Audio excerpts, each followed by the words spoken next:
ये कहानी हमारे गांव में लगे मेले के भूत की है। ये बात उस समय की है जब हमारे गांव में एक मेला लगा था। वहां पर एक भूत बंगले में मेरा एक असली भूत से सामना हो जाता है। ये बात उस समय की है जब हमारे गांव में एक मेला लगा था। मेरा गांव पहाड़ों के बीच में बसा हुआ था, तो बहुत ही कम ऐसे मौके होते थे कि हमारे गांव में इस तरह के कोई उत्सव हो। मेरा नाम सोमनाथ है। मेरी उम्र 32 साल है और जिस समय की यह कहानी है, उस समय में मैं केवल 12 साल का था। मैं एक ऐसे गांव में रहता था जहां पर खूब सारे पहाड़ थे। हमारा गांव बहुत ही सुंदर था।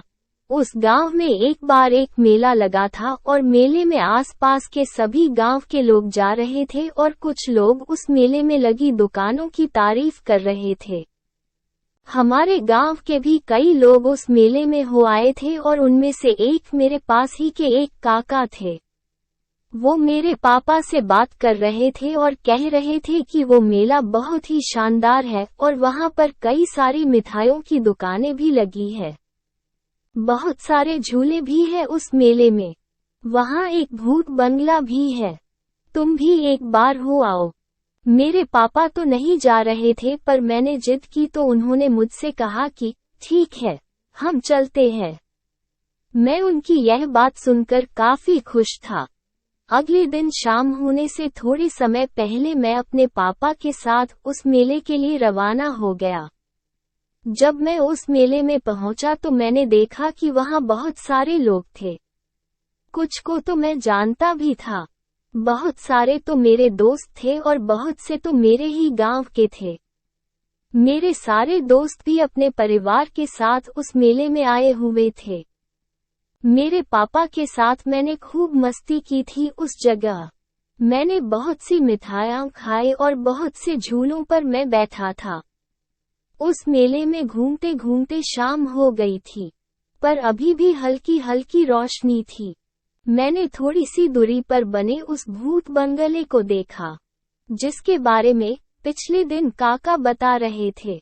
मैं अपने पापा से जिद करने लगा कि पापा, मुझे भी इस भूत बंगले के अंदर जाना है। वैसे तो मेरे पापा ने मना कर दिया, पर उस भूत बंगले को चलाने वाले ने कहा कि साहब, यह इतना डरावना नहीं है कि इसमें छोटे बच्चे नहीं जा सकते। ये छोटे बच्चों के लिए बनाया गया है। आप चाहे तो अपने बेटे के साथ इसके अंदर जा सकते हैं। मेरे पापा ने भी सोचा कि चलो ठीक है, और उन्होंने 2 टिकट खरीदे और वो उस भूत बंगले के अंदर मेरे साथ चले गए। वो भूत बंगला इतना डरावना नहीं था जितना कि होना चाहिए था। वो भूत बंगला मेरे पापा के लिए इतना डरावना नहीं था, पर मेरे जैसे एक बच्चे के लिए वो काफी डरावना था। मैं जब अंदर गया था तो मैंने देखा कि वहां बहुत सारे ऐसे सामान रखे थे जिन्हें देखकर बच्चे काफी डरते हैं, जैसे कि कंकाल, खून से भरा हुआ फव्वारा, मकड़ी के जाले, डरवाने जानवर आदि। मुझे सबसे ज्यादा डर तो उस भूत बंगले में से जो आवाज आ रही थी, उससे लग रहा था। वो आवाज काफी भयानक थी और वो आवाज मुझे आज भी याद है। मैं आपको केवल बता नहीं सकता कि वो आवाज कैसी थी। थोड़ी देर बाद हम उस भूत बंगले के आखिरी छोर पर आ चुके थे। तभी मुझे अपने पीछे से एक ऐसी आवाज आई जो तब आती है जब कोई बड़ी सी बॉल जमीन से टकराती हो। मैंने पीछे मुड़कर देखा तो मुझे एक काले कपड़ों में एक आदमी दिखाई दिया, जिसे देखकर मैं काफी डर गया था।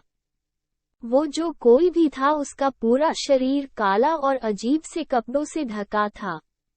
वे कपड़े काले रंग के थे। उसकी आंखें लाल थी और उसके 2 बड़े दांत थे। वो मुझे देखकर हंस रहा था। उसकी हंसी बड़ी ही भयानक थी और उसके मुंह से उसके भयानक दांत दिखाई दे रहे थे। उसके हाथों में वो बॉल थी और वो उसे अपने दोनों हाथों से पकड़े हुए था। उसके हाथों के नाखून काफी बड़े और पैने थे। वो मुझे अपनी ओर बुला रहा था। ये देखकर मैं इतना डर गया कि मैंने अपना हाथ अपने पापा के हाथों में कसकर पकड़ लिया। जब हम बाहर निकले तो मेरे पापा ने कहा कि देखो, डरो मत, ये केवल हमें डराने के लिए बनाया गया है। ये सच नहीं है। मैंने अपने पापा से कहा कि हाँ, पापा, पर वो काले कपड़ों वाला तो काफी डरावना था। मेरे पापा ने उस काले कपड़ों वाले भूत को नहीं देखा था तो उन्होंने चौंक कर कहा कि सच में, तुम डर गए थे। उसके बाद जब मेरे पापा उस भूत बंगले वाले मालिक के पास गए तो उन्होंने उससे कहा कि तुम्हारा भूत बंगला तो बच्चों को अच्छा डरा रहा है। फिर उन्होंने उस काले कपड़े वाले भूत के बारे में कहा तो वो भूत बंगले वाला बोला कि अंदर तो सिर्फ नकली सामान रखे हैं और कोई भी आदमी नहीं है जो लोगों को डरा सके। शायद इस बच्चे ने कोई पुतला देखा हो। मेरे पापा भी बोले कि हाँ, हो सकता है। फिर उसके बाद हम घर वापस लौट आए। मैं जब रास्ते में आ रहा था तब मैं केवल यही सोच रहा था कि अगर उस भूत बंगले में लोगों को डराने के लिए कोई आदमी नहीं था तो वो कौन था जिसे मैंने देखा था। वो पक्के से कोई पुतला तो नहीं था। वो मुझे अपनी ओर बुला रहा था। अगर मैं उसके पास चला जाता तो मेरा क्या होता? ये बात आज भी मुझे काफी डराती है।